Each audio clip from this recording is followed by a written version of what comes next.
찬송가 391장 하시겠습니다.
이 세상에서 메마른 땅을 종일 걸어가도 피곤하지 아니한 것은 주님께서 우리를 바위 틈에 숨기시고 주 손으로 덮으시기 때문입니다. 여러분 인생 내내 또 신앙의 여정 내내 그분의 손길을, 그분이 덮으시는 그 손길을 경험하시기를 주님의 이름으로 축원합니다. 아멘. 오늘은 아가서 2장 11절에서 14절입니다. 아가서 2장 11절에서 14절입니다. 겨울도 지나고 비도 그쳤고 지면에는 꽃이 피고 새가 노래할 때가 이르렀는데 비둘기의 소리가 우리 땅에 들리는구나. 무화과 나무에는 푸른 열매가 익었고 포도나무는 꽃을 피워 향기를 토하는구나. 나의 사랑, 나의 어여쁜 자야, 일어나서 함께 가자. 바위 틈 낭떠러지 은밀한 곳에 있는 나의 비둘기야. 내가 내 얼굴을 보게 하라. 내 소리를 듣게 하라. 내 소리는 부드럽고 내 얼굴은 아름답구나. 아멘. 여러분, 제가 늘 드리는 말씀이지만 아가서는 우리의 신앙의 방향을 어떻게 하면 하나님을 기쁘게 해드리나 뭐 이런 생각에 젖어 있던 우리를 하나님과의 관계, 하나님을 사랑하고 더 자주 교통하고 더 친밀하게 만나고 하는 관계. 여러분, 그 관계가 사실은 신앙의 본질인데 이 아가서는 그 방향으로 우리를 인도하는 아주 좋은 성경입니다. 그래서 우리는 아가서를 통해서 우리의 신앙이 하나님과의 관계를 더욱더 견고케 하는 아가서가 되기를 소망합니다. 지금 여기는 여러분 그 남자의 이야기입니다. 그 남자가 나의 사랑하는 비둘기야, 비둘기야 라고 얘기했습니다. 나의 어여쁜 자야, 나의 사랑하는 자야, 너는 바위에 낭떠러지 은밀한 곳에 있는 비둘기구나. 이러면서 이야기를 시작하는 겁니다. 지난주에 이어서 지금 나하고 함께 가자는 겁니다. 함께 가자고 하면서 하는 이야기가요. 겨울도 지나고 비도 그쳤고 지면에는 꽃이 피고 새가 노래할 때가 이르렀는데 비둘기의 소리, 그 비둘기 소리가 우리 땅에 들리는구나 라고 얘기를 합니다. 물론 이게 문자 그대로 말하면 외적인 표현입니다. 새 소리가 들리고 또 꽃이 피고 열매가 열리는 그냥 그 이야기가 되는 겁니다. 하지만 결국은 성경이 나의 얘기가 되려면 성경이 처음부터, 그렇죠, 에덴 동산에서부터 계시록까지 전부 나의 이야기입니다. 그런데 그게 지금 현재의 이야기가 되려면 또 우리가 생명이라고 얘기하려면 성경에서 일어나는 모든 이야기가 나의 이야기가 될 때만이 생명이 되는 겁니다. 그때요, 그때. 에덴 동산에서 선악과를 먹고 있는 자가 3인칭이 아니라 바로 나입니다. 내가 먹고 있었던 거고 그때 아담아 내가 어디 있느냐라고 부를 때 그 이름을 부르는 하나님께서는 바로 내 이름을 부르는 것이고, 그래서 이 이야기가 그렇죠, 저 팔레스타인 어떤 광야에서 꽃이 피고 향기를 내고 새들의 울음소리가 들리는 걸로 표현을 했지만 이 성경 말씀이 나의 이야기가 되려면 여기서 말하는 그 우리 땅은 바로 저와 여러분의 마음이 되어야 하는 겁니다. 내 마음에서 벌써 그 찬양의 멜로디가 나오는 겁니다. 그렇지 않은가요? 여러분, 왜냐하면 엘리야가 결국은 그 셈이라는 음성을 어디에서 들었겠는가요? 어디서 들었을까요? 바로 자기 안에서 들은 겁니다. 또 아브라함한테 와서 너는 본토와 내 친척과 아비 집을 떠나 내가 지시한 땅으로 가라. 그럼 이거는 어디서 들은 건가요? 여러분 잘 생각해 보세요. 어디서 막 천둥 치듯이 막 소리가 들린 게 아니라 그분과의 관계에서 그 음성이 들리기 시작하는 겁니다. 여러분, 지난주에도 말했지만 부부는 굳이 말을 안 해도 그 뒤통수만 봐도 그 마음을 알 수가 있다고 했습니다. 그건 관계에서 나오는 겁니다. 관계가 계속 깊어지면 멀리 나가 있어도 상대의 심리 상태를 알 수가 있게 되는 겁니다. 여러분, 하나님께서는 사실 가까이 와 계십니다. 사실은 우리 안에서, 내 마음 안에서 당신의 나라를 만들었습니다. 하나님의 나라는 여기 있다 저기 있다 할 수 없고 너희 마음 안에 있다고 합니다.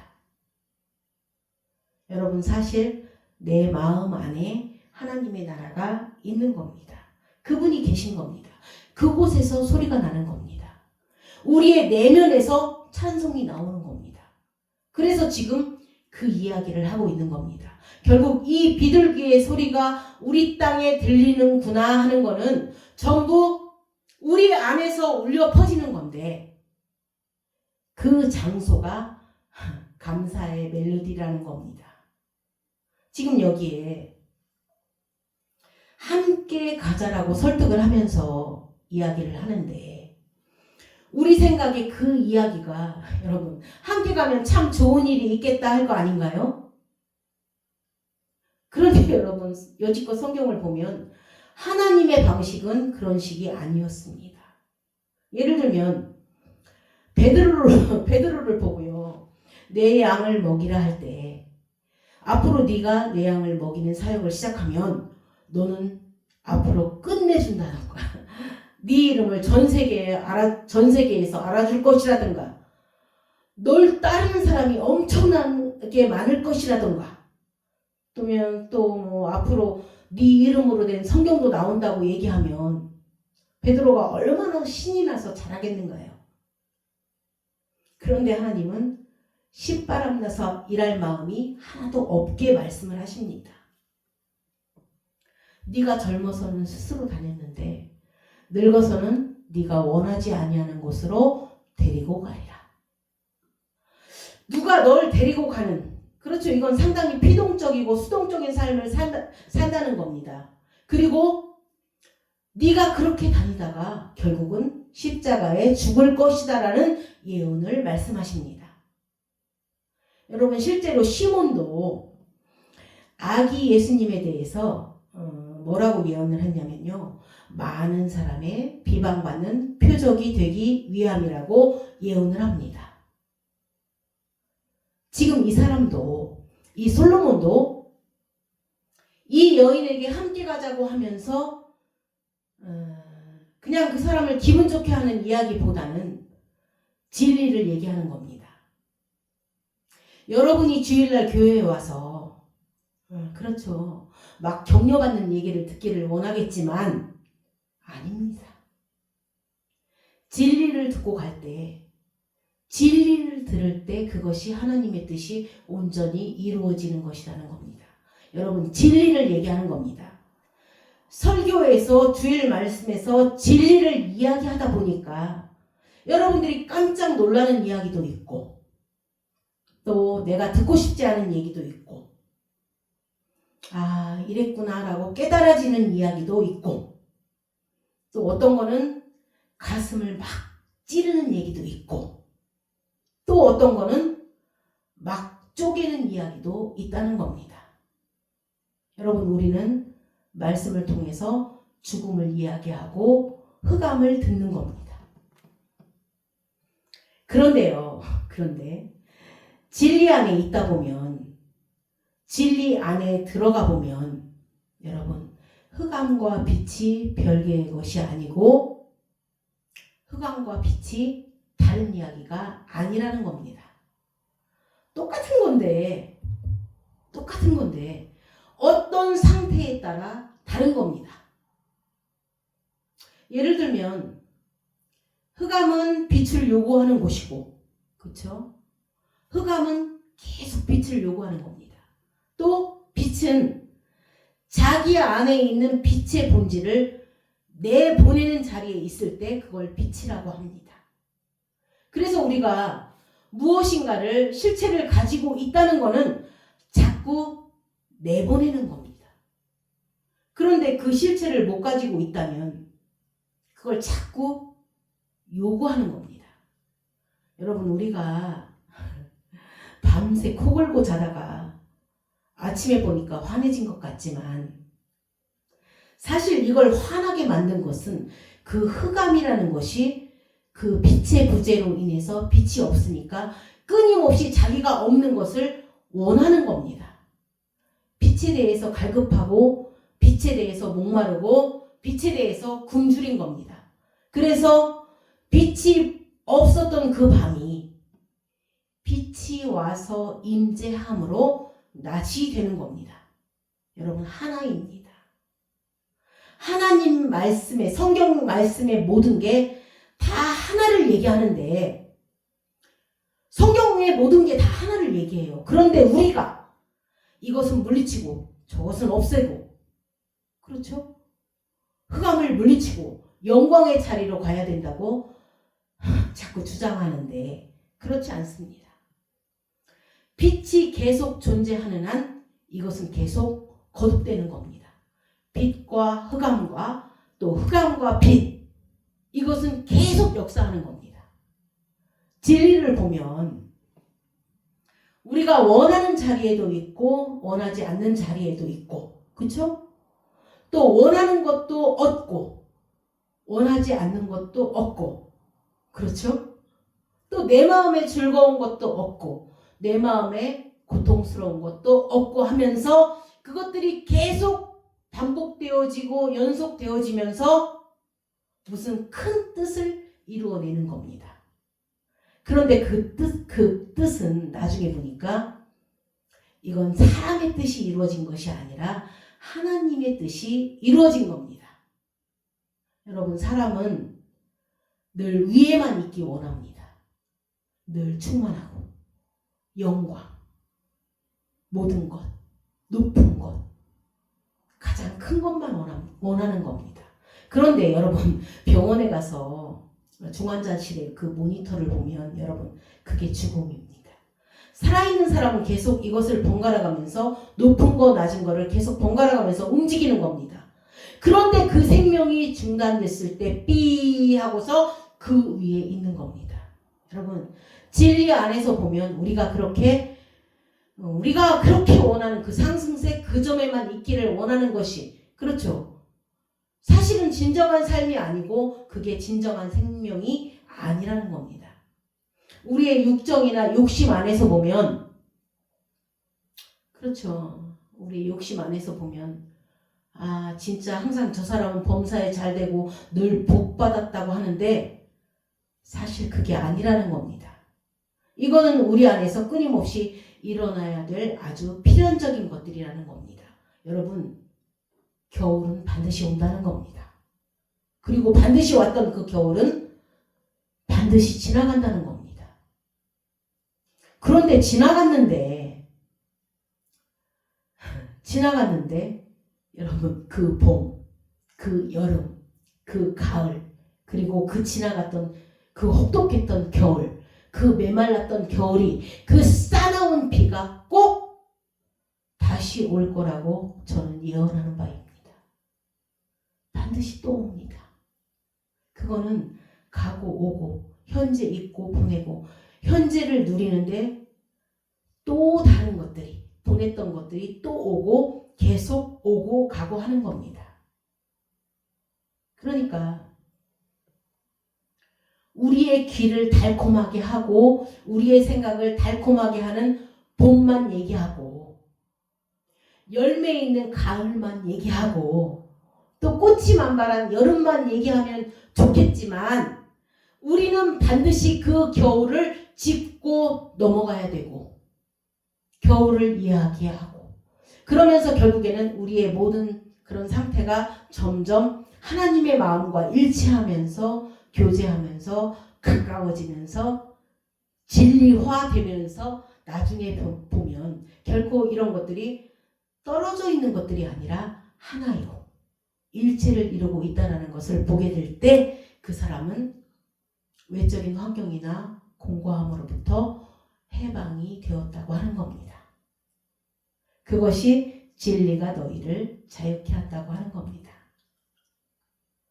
하고 싶은 대로 막 살자가 진리가 주는 자유가 아니라 우리의 어떤 많은 묶여있던 관념으로부터 풀려나는 겁니다. 그래서 이 모든 것들이 진리 안에서는 하나라는 겁니다. 그리고 그 하나 속에 깊이 들어가면 그곳에서는 오로지 하나님의 뜻과 언약만 남아있고 그것을 우리가 느껴보니까 그것은 사랑이었다라는 겁니다. 그래서 오늘 벌써 함께 가자는, 여기 함께 가자라고 그러잖아요. 함께 가자는 진리의 세계는 이런 것이다를 알려주는 겁니다. 오고 지나가고 또 온다. 반드시 거친다는 겁니다. 하나님이 우리를 이끌어서 당신의 뜻에 이를 때까지 우리가 원하든 원하지 않든 우리는 다 그 과정을 겪으면서 가는 겁니다.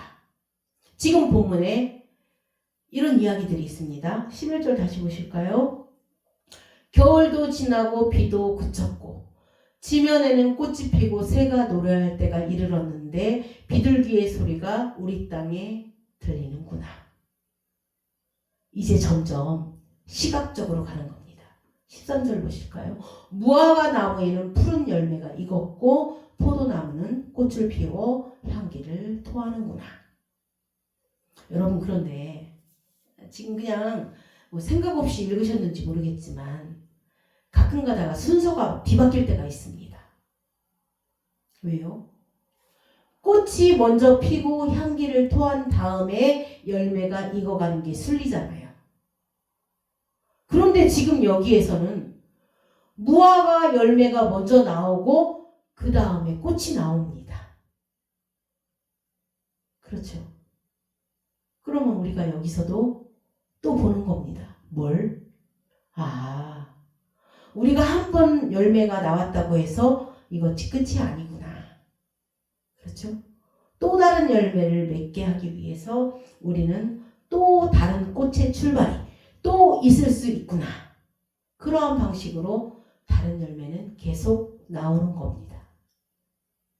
또 열매가 떨어진 것이 끝이 아니구나. 그것은 잠시 쉬는 것 같아 보이지만 보이지 아니하는 곳에서 생명은 이미 출발을 하고 있구나.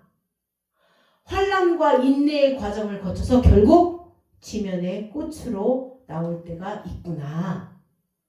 그러니까 여러분, 안 보이는 데서 보이는 것을 보고 안 보이는 데서 보이는 것에서 볼 수 있는 것을 볼 수 있고 보이는 데서 안 보이는 데서 자라고 있는 것들을 볼 수 있는 것, 이러한 영적인 감각을 키워주는 겁니다.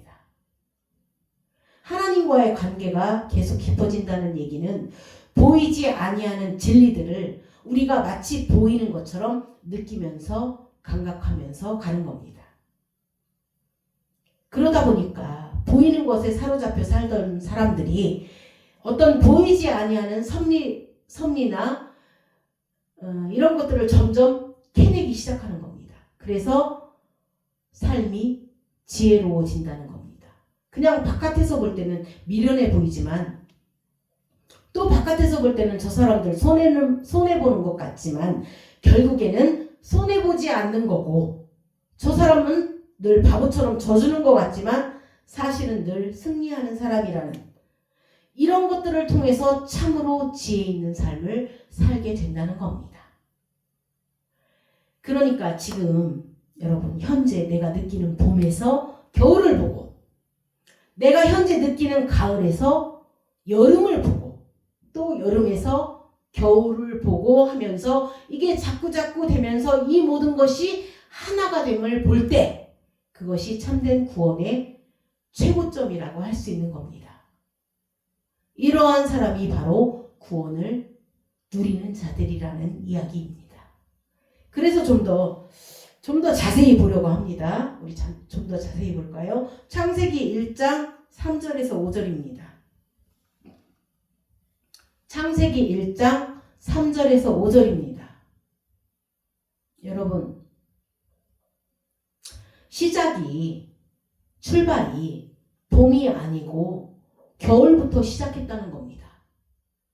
겨울부터 시작했습니다. 그래서 저는 이게 좀 그런데 추나추동이라고 하지 않고 동추하춘이라고 얘기하는 게 맞다고 생각합니다. 동추하춘. 무슨 사자성어 같은데 보세요. 겨울이 오고. 여러분 겨울로 출발을 하는 겁니다. 왜냐하면 창조의 원리가 그렇습니다. 어두움으로부터 출발합니다. 여러분 첫째 아담은 어둠입니다. 첫째 아담의 실존을 나타낸 게 흑암과 공허와 혼돈이라는 겁니다. 그리고 우리의 출발이 곧 어두움입니다. 하나님은 우리에게 여러분 그늘을 만들어 주신 겁니다. 당신의 영광을 비워서 그늘을 만들었으니까 그게 바로 어둠입니다.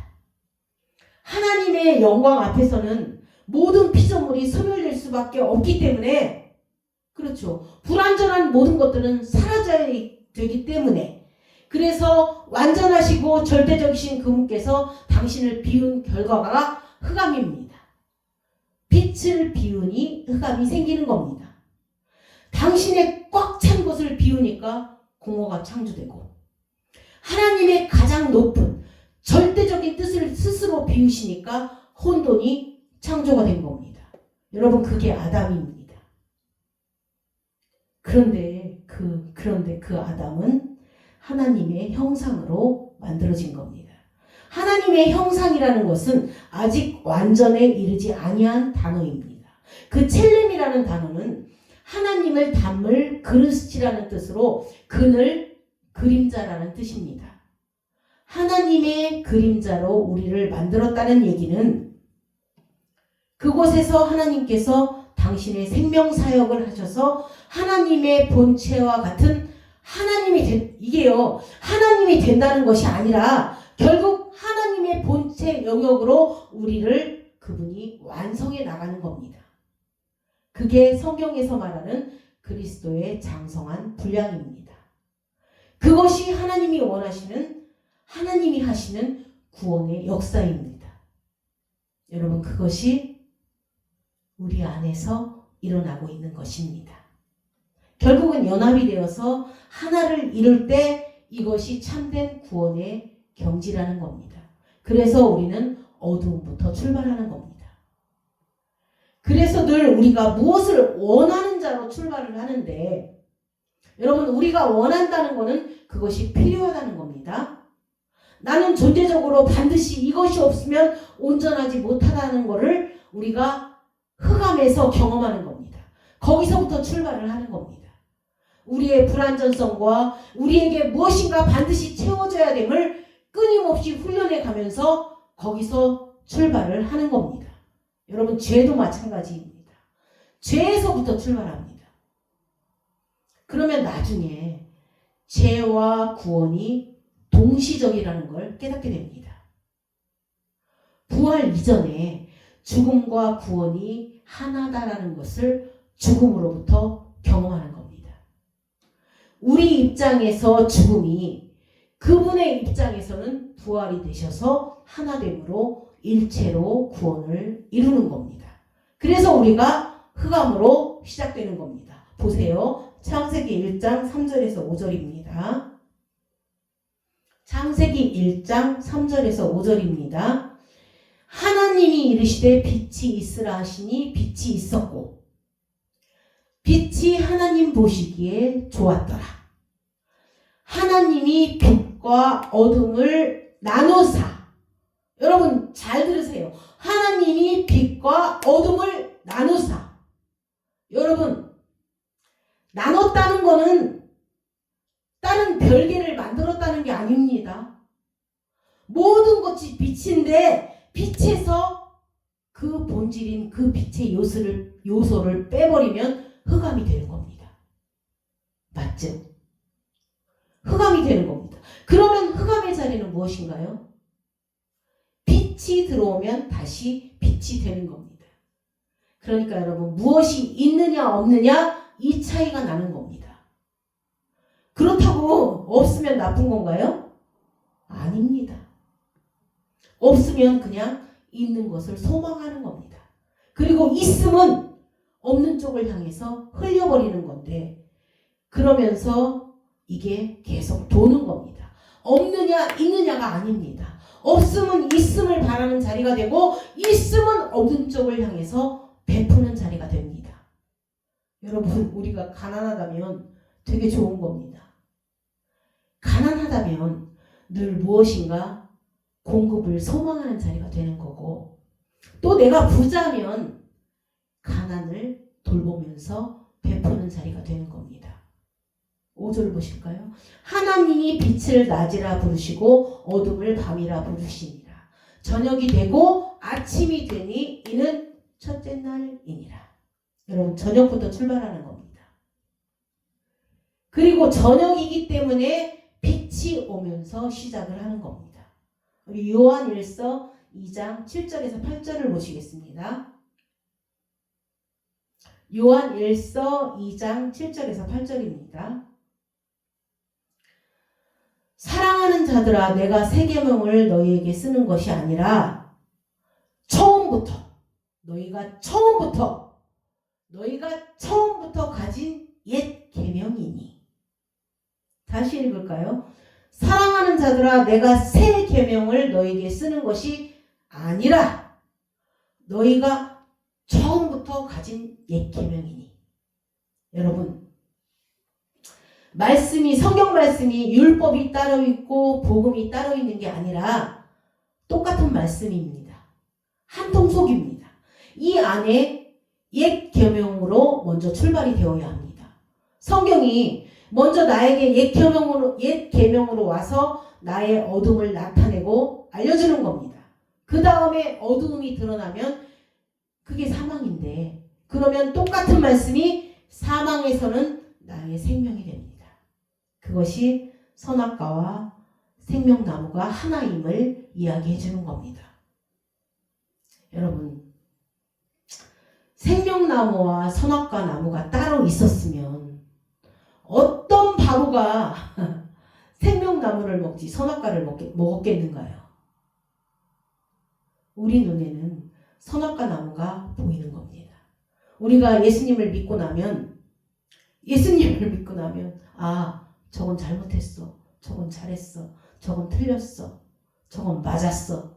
이런 이야기를 합니다. 항상 나의 실존을 알려주는 역할부터 하는 겁니다. 여러분 선악과는 그 틀입니다.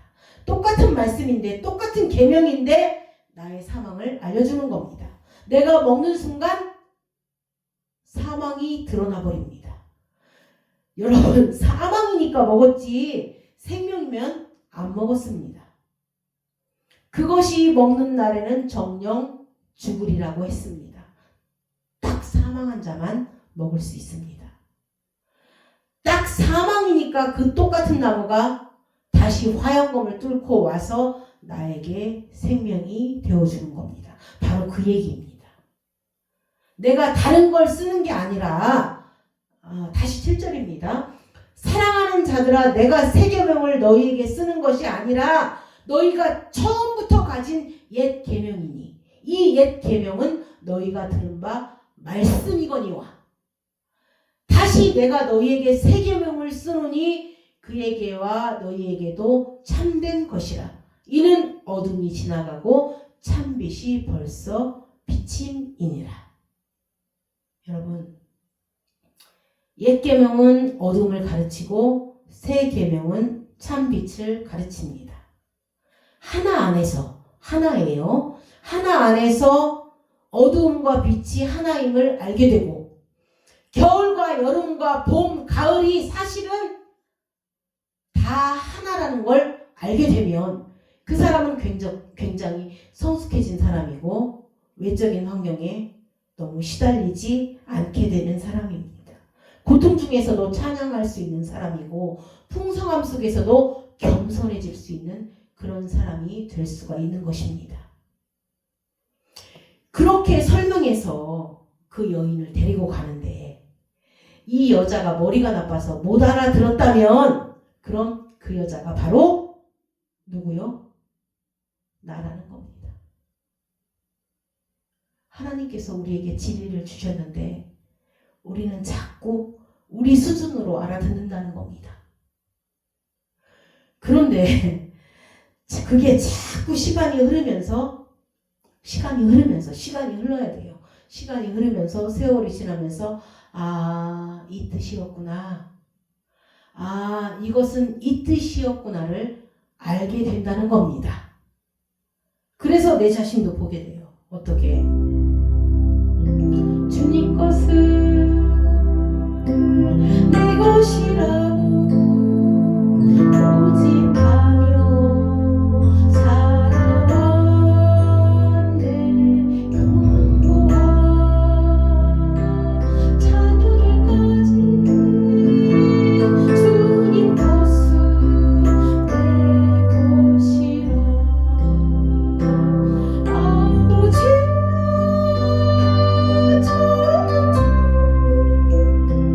용서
이것을 알게 되는 겁니다.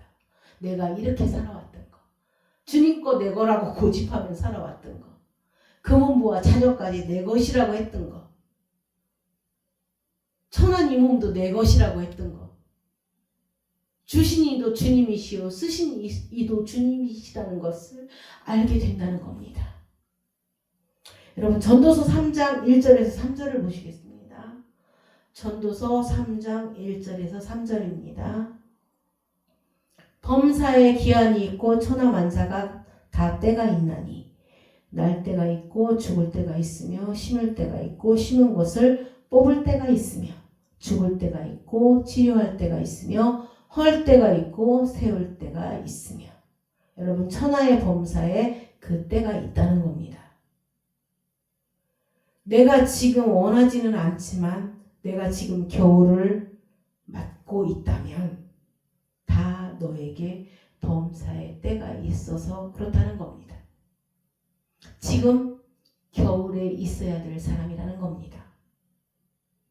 그런데 그 겨울을 지나야 될 사람이 나는 싫다고 저 더운 하와이 간다고 하면 어떨까요? 겨울을 지나야 하는데 나는 싫다고 저 브라질의 더 더운 곳으로 가겠다고 하고 계속 여름만 찾아다닙니다. 또 어떤 사람은 겨울만 계속 찾아다니는데 그 사람을 철새라고 하는 겁니다. 여러분, 여름은 저기 있고 겨울은 거기 있고 봄은 여기 있는 게 아니라 네가 있는 곳에서 봄, 여름, 가을, 겨울이 다 있다는 겁니다. 다 그때가 있다는 겁니다. 왜냐면요, 그때가 하나님의 목적이 있기 때문입니다. 그 목적을 이룰 때가 있다는 겁니다. 그래서 지금은 죽을 때를 경험하고 지금은 죽일 때를 경험하고 그러나 언젠가는 세울 때도 있고 심을 때도 있다는 겁니다. 여러분, 봄 찾아가고 여름 찾아가고 가을 찾아가고 겨울 찾아가지 마세요. 내가 지금 있는 이곳에 봄, 여름, 가을, 겨울이 다 있다는 겁니다. 다시 본문을 보면요. 제가 가만히 보니까 세 가지가 있습니다. 일단 우리 인생에 있어서 겨울과 같은, 그렇죠? 원하지 아니하는 혹독한 시간과 시험의 시간과 시련의 시간들이 있습니다. 그래서 우리가 거기서 출발을 하는데 여러분 그 다음에는 그것을 회복하게 해줘서 마음의 찬송이 울려 퍼지는 시기가 옵니다. 시련의 시기와 내가 그것들을 치료되는 시간들이 있습니다. 그때는 꽃이 피고 향기가 나고 안에서 새소리가 있습니다. 그리고 그 다음에는 열매를 맺습니다. 그런데 그 열매는 여러분 열매는 본인을 위한 치료가 아니라 치료받은 자, 회복된 자, 구원을 참으로 경험한 자의 결과물입니다. 그래서 그 열매는 다른 이에게 다시 영향을 주는 겁니다. 그러니까 우리가 살아있다라는 이 존재는 반드시 이 세 가지 과정을 계속 거치는 겁니다. 먼저 곤고함이 있고 그 다음에 회복이 있고 그 다음에 영향이 있다는 겁니다. 이거를 우리는 다 거치는 겁니다. 근데 중요한 것은 우리가 영향을 줄 때가 있다는 겁니다. 저도요 어렸을 때부터 생각이 많았습니다. 맏딸이었어요. 맏딸은 생각이 많아요. 그래서 저는 어려서부터 인생이 무엇인가를 생각했고 또 제가 민감하다 보니까 겪지 않아도 될 많은 일들을 겪었습니다. 어찌 보면 제 삶은 참 공고하고 또 혹독한 겨울과 비바람 같은 거였습니다. 그런데 어느 날 하나님이 저를 만져주심으로 회복의 시간을 가졌습니다. 그것이 저의 개인적인 구원이겠죠.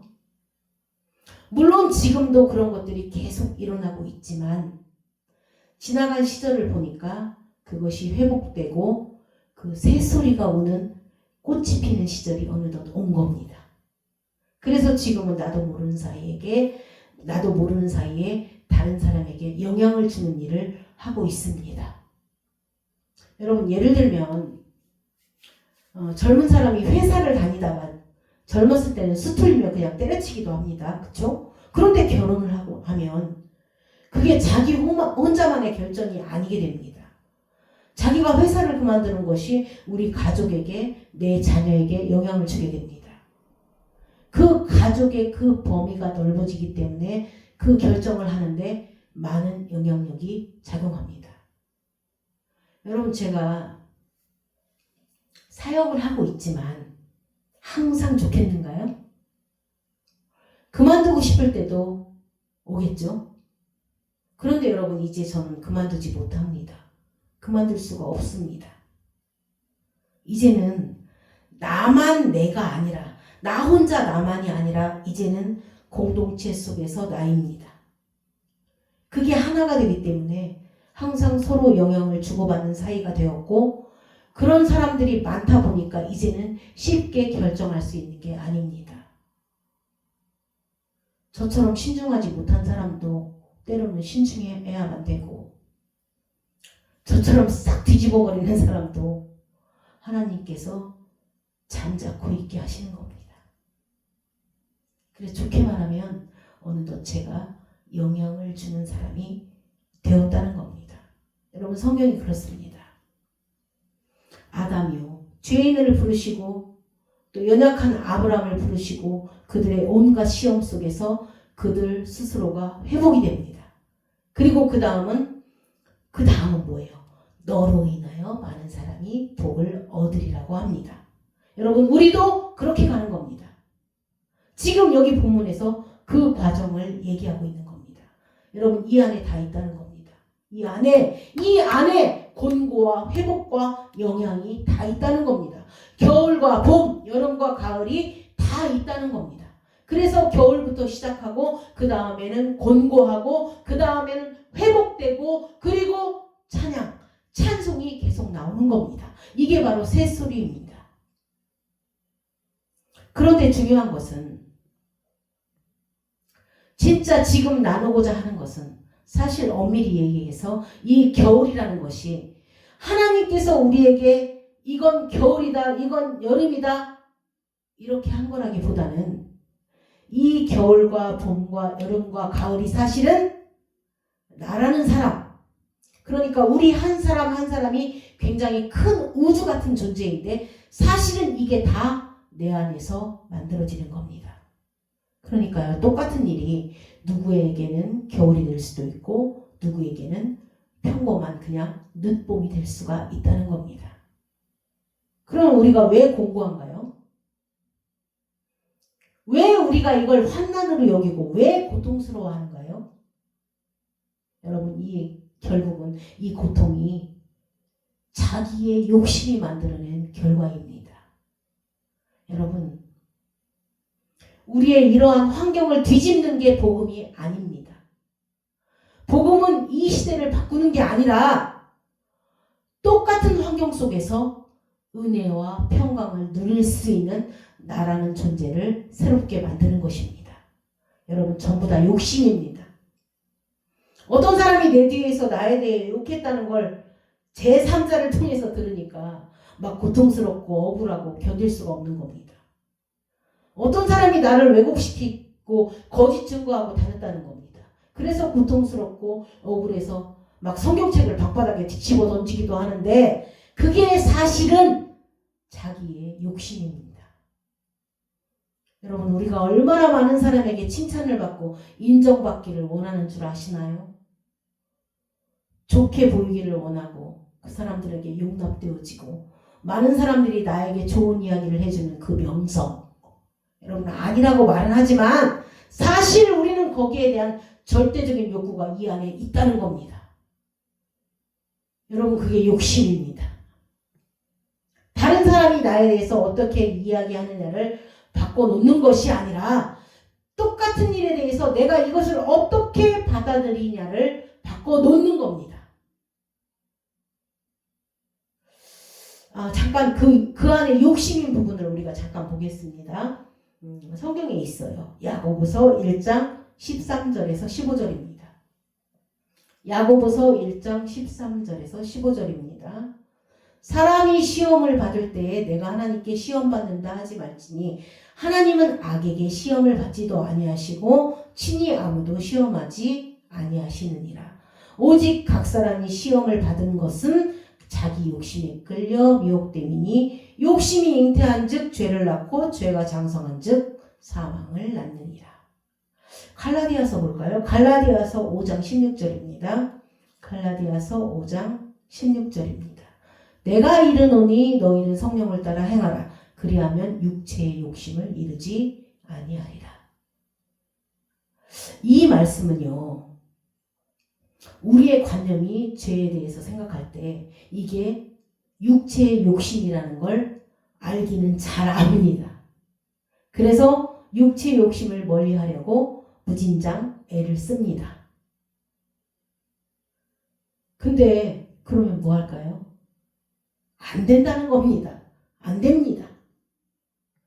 그러니까 결국 내가 죄라는 것을 이길 수 없다는 것을 설명하고 있는 겁니다.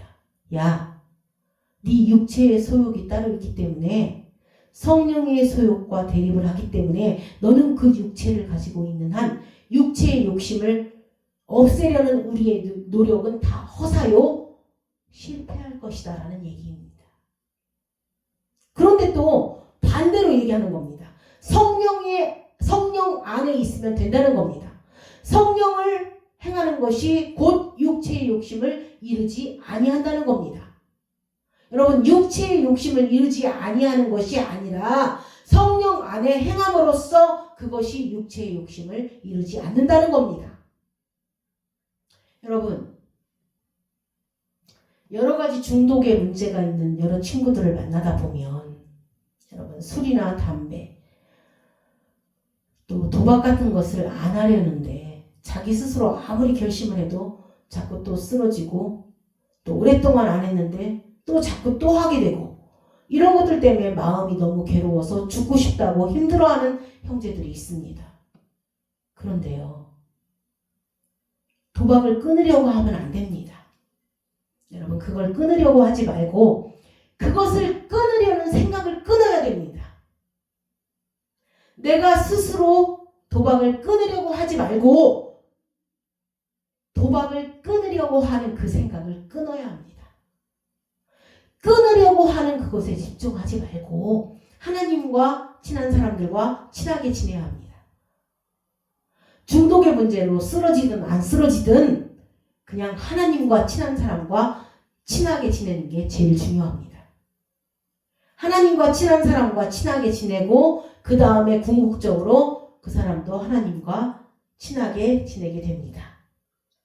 또 하나님과 친하게 지내다 보면 여러분, 좋은 일 할 때도 있지만 나쁜 일 할 때도 있고 또 원하는 일도 하지만 원하지 아니하는 일도 할 수 있습니다. 그런데 중요한 건 하나님과 친한 것이 중요합니다. 성령을 쫓아 행하라. 여기서 쫓아 행한다라는 것이 네가 그걸 노력해서 행하라는 것이 아니라 여러분, 전에도 말씀드렸지만 걷는다는 뜻입니다. 페리파티오라는 뜻인데 걷는다는 건 그냥 여러분 걸어지는 겁니다. 내가 힘써서 걷는 게 아닙니다. 우리가 막 걷다 보면 내가 한 발 두 발 걷지 않습니다. 그냥 걸어지는 겁니다. 가다 보면 가집니다. 문제는 어디에 있느냐가 중요합니다. 어디 안에 있느냐, 누구 안에서 걷고 있느냐. 그래서 우리는 그분에게 집중하는 겁니다. 우리가 부족하다고 해도 그분 안에 있을 수 있습니다. 우리가 오늘 원하지 아니하는 죄를 짓고 나서도 그분 안에 있을 수 있습니다. 어쩌면 그런 상황 속에서 그분을 더 갈구하고 그분 안에 있기를 소원할 수도 있습니다. 그래서 걸어지는 겁니다. 여러분, 우리는 인내할 수 없습니다. 나중에 시간이 지나 보니까 인내가 되어진 겁니다. 우리는 견딜 수 없지만 시간이 지나니까 견뎌졌습니다. 얼마 전에 갑자기 자기 사랑하는 배우자를 떠내보내고 너무 슬퍼서 지금은 자기가 사는 게 지옥이라고 더 이상 살 수 없다고 하시면서 하시는 말씀이, 그분이 당신은 살 수 없지만 살다 보니 사라진다고 하십니다. 여러분, 우리는 살 수 없지만 나중에 보니까 사라지는 겁니다. 성령 안에서 행한다라는 것이 우리가 이렇게 살아야지 해서 사는 게 아니라 걸어지는 겁니다. 걸어간다가 아니라 걸어지는 겁니다. 그러는 사이에 육체의 욕심과 멀어져 있는 삶이 되어가는 것입니다. 로마서 7장 14절 이하를 보시면요. 이게 아주 핵심적인 부분인데 우리도 여기 있는 거를 다 경험합니다. 자유를 만욕으로 생각하시는 분도 귀뚜라미고 이걸 경험 안 했다고 하는 사람도 귀뚜라미입니다. 여러분 사람은 이걸 다 경험합니다. 적어도 하나님이 부르신 하나님의 백성은 이걸 다 경험합니다. 나의 행하는 것을 내가 모르겠다. 왜요? 내가 원하는 이것은 행하지 아니하고 도리어 미워하는 그것을 하고 있구나. 그러니까 원하는 것을 안 하고 원하지 않는 것을 한다는 겁니다. 내가 원하는 바 선은 행하지 아니하고 도리어 미워하는 것을 행함이라. 그러니까 지금 우리 안에 원하는 존재가 있고 행하는 존재가 따로 있는 겁니다.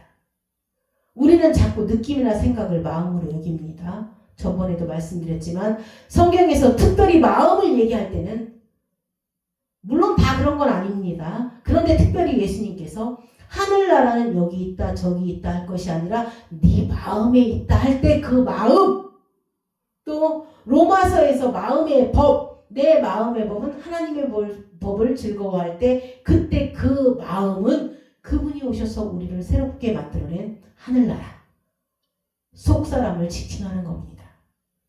이 속사람, 이곳에서는, 이 안에는 하나님이 진짜 기뻐하는 그것을 온전히 지키길 원하는 마음이 있습니다.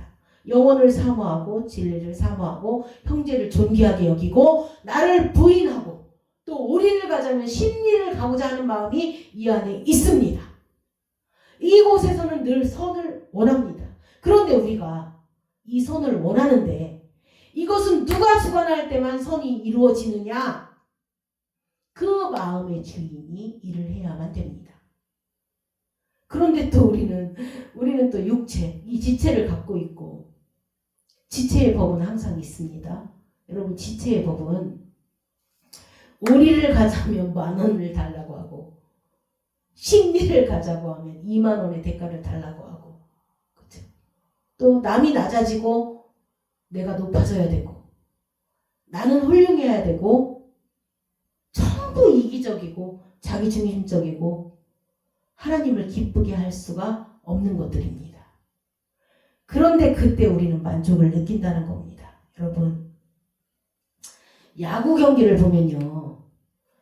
타자가 홈런을 치면 제가 만약에 카메라맨이면 홈런을 쳐서 기뻐하는 걸 계속 보여줄 텐데 아닙니다. 잘 보세요. 홈런을 맞은 투수 얼굴을 자꾸 보여줍니다. 사람들이 악하기 때문에 거기서 쾌감을 느끼는 겁니다. 그게 이겁니다.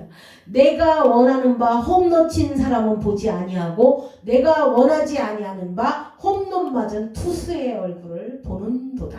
오라 나는 공고한 사람이로다. 누가 이 사망의 몸에서 나를 건져낼꼬. 여러분 홈런을 맞아서 아연 실색한 그 사람의 얼굴을 계속 보여줍니다. 그거는 그만큼 그거를 좋아하는 사람이 있기 때문에 보여주는 겁니다. 그러니까 이 마음이라는 것은 그분이 주관할 때가 완성입니다. 그런데 그 마음, 하나님의 법을 즐거워하는 법은 바로 하나님의 생명이신 그분이 주체가 될 때 마음의 법이 원하는 것이 이루어지는 겁니다. 그런데 원하지 않은 것을 하지 아니하고 나의 행하는 것은 원하지 아니하는 것을 한다는 얘기는 이 마음에 그렇죠. 바로 이 행함의 주체인 이 지체가 그 일을 하려고 하기 때문입니다. 이것이 바로 율법주의적 신앙인데요. 그거를 지금 드러내는 겁니다. 어떻게 해야겠는가요? 바로 내 지체가 자기의 죽음을 인식할 때 마음의 주인이 지체가 아니라 바로 원래 주인이신 그리스도 주님인 것을 보게 됩니다. 이게 곧 죽음입니다. 죄는 나의 실상에서 그것을 알려주는 겁니다. 죄는 사망을 알려주는 겁니다. 아담이 죄를 짓는 순간에 자기의 사망을 본 겁니다. 나의 보이지 아니하는 진실이 바깥으로 드러난 게 죄입니다. 내가 알 수 없는 나를 바깥에 보여준 게 죄이고 그 죄의 지점은 율법에 대한 나의 죽음을 알려주는 겁니다. 성경은 우리 보고 어떻게 살고 무엇을 하라고 하는 이야기가 아닙니다. 현재 네 안에서 일어나는 많은 일들 속에서 진리를 보라는 얘기입니다. 네가 경험하는 그 일에서 율법에 대한 죽음을 보라는 이야기입니다. 그 율법에 대한 죽음은 바로 새 생명의 주인이신 그리스도가 너의 생명을, 너의 마음을 그 주관하는 순간이라는 걸 알게 해주는 겁니다. 그 순간이 우리 믿음의 순간이고 의인은 오직 믿음으로 살리라입니다. 많은 동기 목사님들이 제 설교는 방법론을 모르겠다고 합니다. 그런데 여러분, 우리에게는 방법이 없는 게 맞습니다. 방법이 없지만 하지만 그분이 현재 우리 안에서 하시는 일은 이야기할 수 있습니다. 우리는 이 일들이 동시에 일어나고 있습니다. 하나님께서만 일을 하고 계신 겁니다. 우리는 그냥 그 일을 현장에서 목격하는 자입니다. 굉장히 후퇴적이고 수동적인 것 같지만 아닙니다. 이게 바로 가장 진취적이고 진리적이고 생명적인 이야기입니다. 그분이 내 존재 안에서 일어나고 있는 일들을 자세하게 보시는 겁니다. 영생은 유일하신 하나님과 그리스도를 아는 것이지 알고 따라가는 것이 아닙니다. 그렇다고 이런 이야기를 듣고 그럼 나는 숨도 쉬지 말고 가만히 있자? 그러면 숨을 안 쉬니까 당연히 죽습니다. 아무것도 먹지 말자? 굶어 죽습니다. 오히려 관계성으로 들어가니까 삶의 방향성에도 우리가 몰입하게 되어 있습니다. 사랑하는 자를 위해서 하는 겁니다. 이제 우리 삶은 사랑하는 자를 위해서 사는 겁니다. 하니까 하는 겁니다. 또 사랑하는 자가 알아주니까 하는 겁니다. 하나님께서 나를 지켜보고 계시니까 자꾸 몰입이 되는 겁니다. 이 죄인도 쓰시는구나.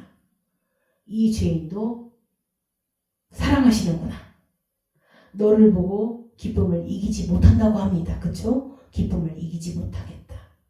그런데 여러분, 우리가 이쁜 짓을 한 게 아닙니다. 우리 평생을 한번 돌아보세요. 우리가 이쁜 짓을 했나요? 내 평생 살아온 길 뒤를 돌아보니 걸음마다 저마다 다 죄뿐입니다. 쓰리고 가는 길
굳세게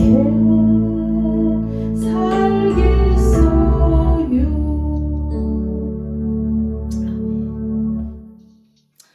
우리 본문 14절 마지막 절을 보시겠습니다. 아가서 2장 14절입니다. 아가서 2장 14절입니다.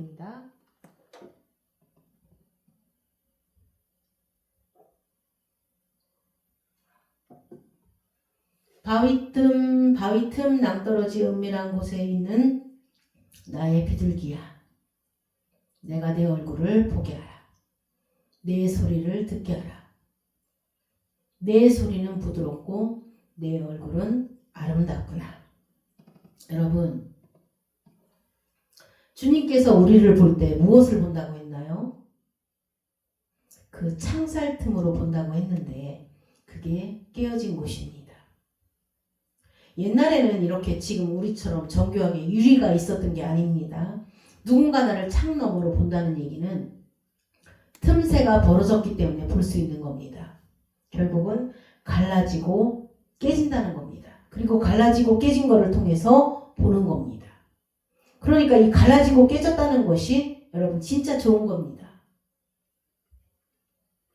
여러분, 암벽 등반을 할 때요, 암벽 등반의 최대 적이 번들번들한 암벽이 최대의 적입니다. 바들바들한 거예요. 오히려 이리저리 깨지고 부서진 암벽이 최고의 은인입니다. 그게 나에게 숨쉬는 공간을 주고 살아있게 만들어주는 겁니다. 그런데 하나님께서 우리를 그 틈을 통해서 나의 내면을 감찰하십니다. 그러니까 우리에게 그런 깨어짐이 있다는 것은 사실 놀라운 축복이라는 겁니다.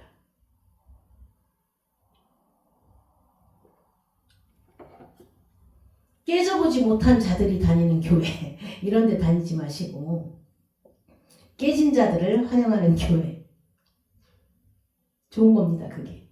그런데 깨어지면 본인들이 내가 깨어져 있다는 걸 압니다.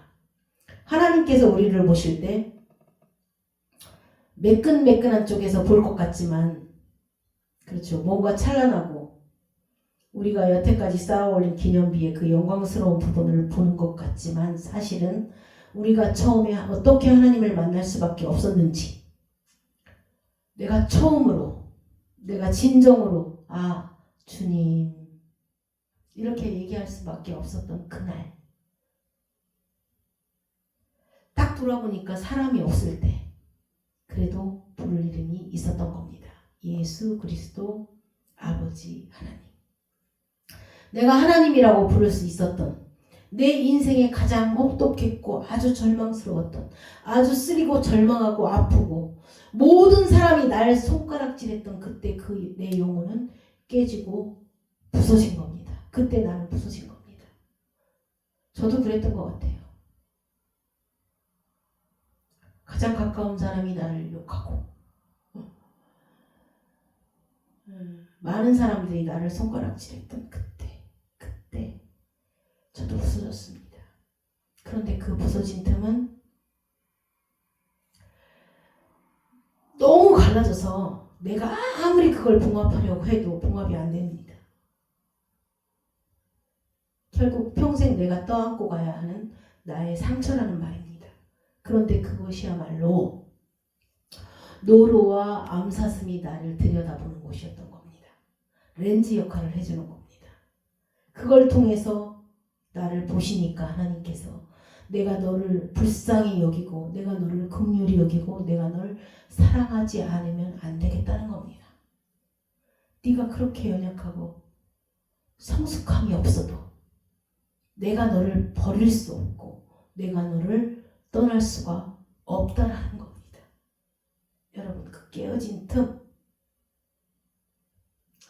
나의 가장 절망적인 그 틈을 통해서, 그 자리를 통해서 하나님은 나를 보신다는 겁니다. 저는 개인적으로 그 자리를 알기 때문에 하나님이 저를 떠날 수 없다는 걸 압니다. 그래서 그분은 그 안에, 그 들여다본 나의 내면을 늘 그걸 통해서 나를 바라보니 그게 얼마나 절절하고 가슴 아프고 사랑스럽고 불쌍하고 얼마나 긍휼히 여기시겠냐는 겁니다. 그래서 그분은 그 안에 그 들여다본 나의 내면을 감찰하시고 이 불쌍한 나를 위해서 피난처로 은신처로 만들어준 곳이 바로 바위의 틈입니다. 아까 말씀드리지 않았는가요?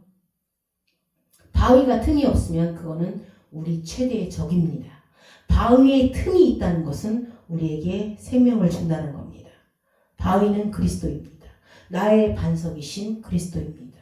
그리스도는 당신 안에 깨어진 틈을 만들어 놨습니다.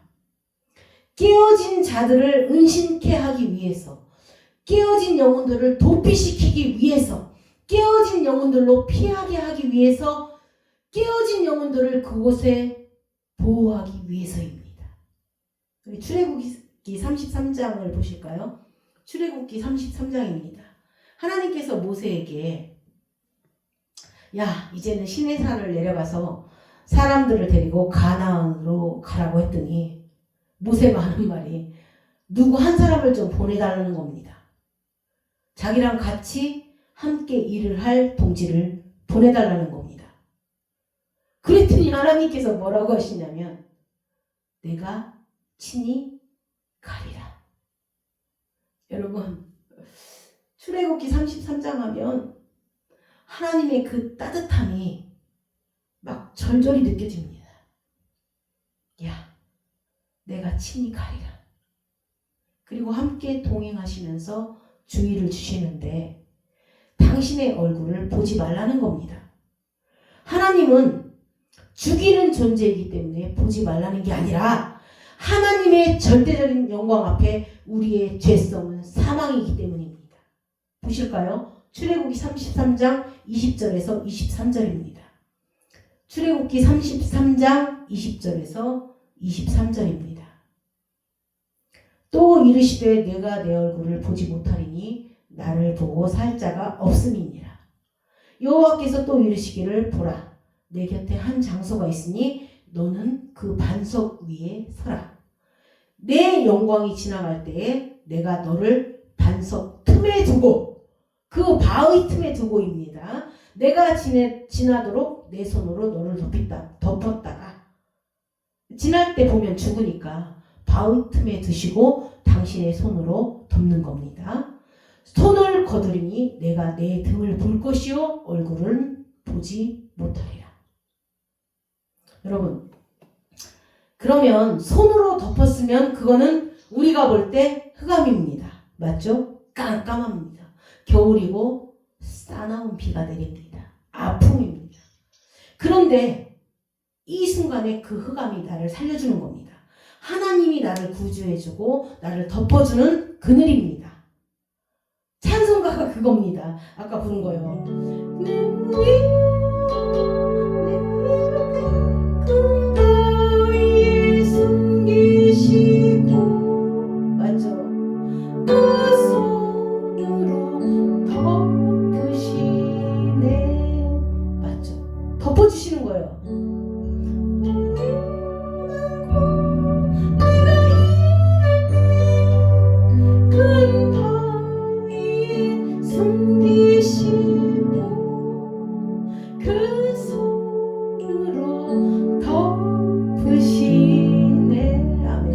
내가 지날 때에 하나님이 나를 바위 틈에 숨기시며 그 손으로 덮으시네. 그 손으로 덮으시네입니다. 이게 그 이야기였습니다. 그분이 나를 바위 틈에 숨기시고 지금은 내가 깜깜한 그늘 아래에 있지만 그 손으로 덮으시는 겁니다. 다시 그 다음에 23절에 내가 손을 거둘 때가 온다고 합니다. 영광일 때는 네가 내 얼굴을 보지 못하지만 여러분 등은 볼 수가 있다는 겁니다. 그래서 우리는 하나님의 등을 보면서 살고 있는 겁니다. 생명은 빛과 찬란함만 있는 것이 아니라 그늘과 흑암과 덮임과 깨어짐 속에 같이 깨어진 자, 이런 것들이 하나를 이루고 한 통속이 되는 겁니다. 내가 두 손으로 너를 덮으리니 내가 지날 때였는데 내가 덮여있다. 깜깜하고 아무것도 안 보인다면 지금 내가 너랑 가장 가까이 있다는 겁니다. 여러분, 가장 가까이 있을 때 안 보이는 겁니다. 진리는 점점 보이지 아니하지만 가까이 있는 계신 겁니다. 믿음이 없이는 하나님을 기쁘시게 하지 못하니 하나님이 계신 것, 그 계시다라는 단어가 얼마나 대단한 단어인가요? 있다라는 거, 계시다라는 거, 그분이 실제로 존재하고 계시다는 겁니다. 더 이상 보여지거나 만져지는 영역이 아닙니다. 언약 안에 있는 겁니다. 그러면 이 바위의 이 틈이 어떻게 만들어지나 한번 보겠습니다. 창세기 2장 21절입니다. 창세기 2장 21절에서 24절을 보시겠습니다. 여호와 하나님이 아담을 깊이 잠들게 하시니 잠들매 그가 그 갈빗대 하나를 취하고 살로 대신 채우시고 여호와 하나님이 아담에게서 취하신 그 갈빗대로 여자를 만드시고 그를 아담에게로 이끌어 오시니 아담이 이르되 이는 내 뼈 중에 뼈요 살 중에 살이라 이것을 남자에게서 취하였은즉 여자라 부리라 하니라. 이러므로 남자가 부모를 떠나 그의 아내와 합하여 둘이 한 몸을 이룰지로다. 보세요. 이게 그냥 나온 이야기가 아닙니다. 아담은 예수님의 모형입니다. 예표요 예수님의 모형입니다. 첫째 아담입니다. 그래서 마지막 아담, 참된 그리스도가 오시는 겁니다. 성령이 오시는 겁니다. 그래서 첫째 아담은 살아있는, 마지막 아담은 그리스도의 오심으로 살리는 존재, 살리는 영입니다. 여러분, 아담에게서 여자를 만들 때 어떻게 만드시는가요? 여자를 만들 때 그 여자를 취할 때 여자는 그 여자는 우리입니다. 씨앗이 없는 겁니다. 생명의 근원을 안 가지고 있는 겁니다. 그러한 우리를 갈빗대를 취해서 만듭니다. 결국 옆구리가 터지고 예수님 십자가에서 피와 물이 흘러야 됩니다. 예수 십자가에서 만들어낸 그 교회가, 그 여자가, 신부가 바로 저와 여러분입니다. 결국 그분은 십자가에 당신 안에 우리를 피신시키시고 당신 안에 우리를 은신시키시고 당신의 옆구리가 터진 겁니다. 갈빗대를 만들기 위해서는 옆구리에서 피와 물이 흘러야 됩니다. 그래서 옆구리를 로마 병사가 찌른 겁니다. 그래서 여자가, 신부가 탄생되고 교회가 탄생되는 겁니다. 그런데 어떻게 완성되는가요? 남자가 부모를 떠나 여자와 한 몸을 이룰지로다. 그래서 하나가 되는 겁니다. 그분은 우리를 손으로 덮어서 우리를 은밀한 곳, 낭떠러지 절벽, 바위 틈, 낭떠러지 은밀한 곳에 두십니다. 여러분, 은밀하다는 것은 단 둘이만 할 수 있는 겁니다.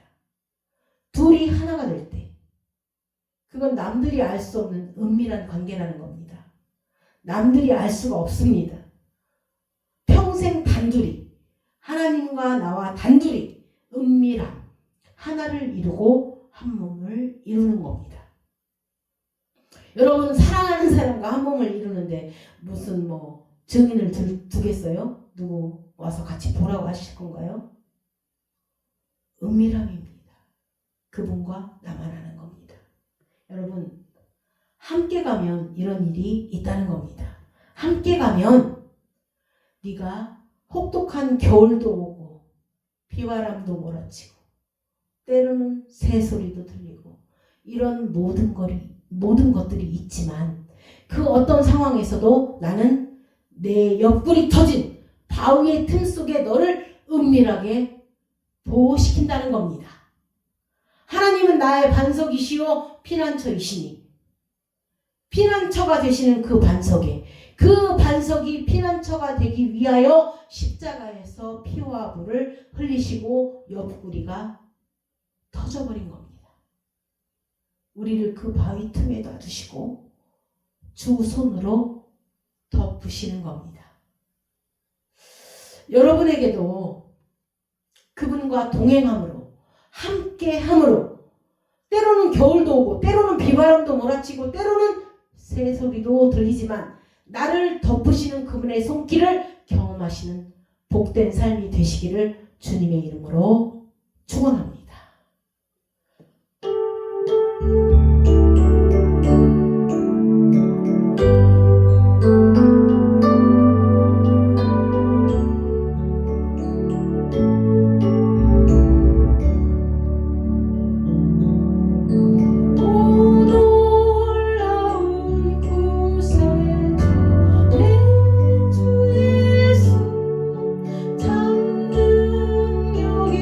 주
살아계신 하나님, 나의 아버지, 감사합니다.